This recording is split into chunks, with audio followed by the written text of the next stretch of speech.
Let's do a mental health walk together, shall we? So I was in the shower and I was thinking about how much publishing has changed since I got in the game. And yes, that was quite a while ago. When I started, there were still gatekeepers. So you didn't get published unless you had pretty much sold your soul to get in. What I mean by that is you basically had to do so much work. And I'm not saying that that was a bad thing, because having to go through all of that work actually made me such a better writer. But I now have had both experiences, and I think they're both great for different reasons. My first novel came out in 2006, and it was the culmination of 4 completed novels before it actually got accepted. And I think I lost a piece of myself in that process because it was so arduous and painful at times. Like, I lost an entire manuscript and I had to start from scratch. And I have never cried so hard than in that moment.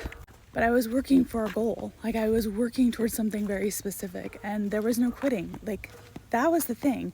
With traditional publishing, you either succeeded or you failed.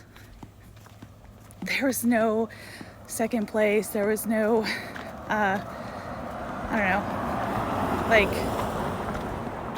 participation trophies, if you want to say it. Like, it was pass, fail. That's it. And it taught me a lot. It taught me how to be judicious with my words, to get to the point, to be engaging, like start where the action's at. And I took all of those lessons and then I folded them into my indie career.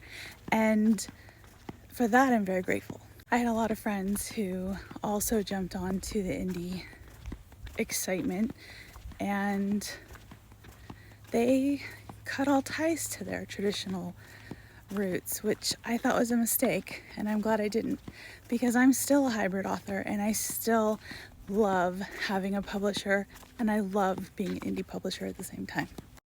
But what I have seen is that those who have had no experience with traditional publishing have had to learn in a different way what I learned coming up through the ranks.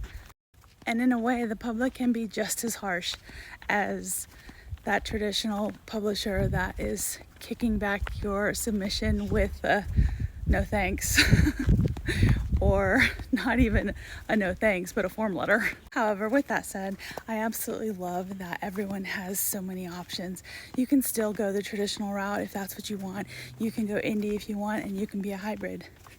The world is your fucking oyster, and how can I not love that? I guess my point in this, if there was a point, is if you are a baby author, whatever you do, whatever path you go, just don't burn bridges, because you never know when you have to cross that bridge again. Mwah.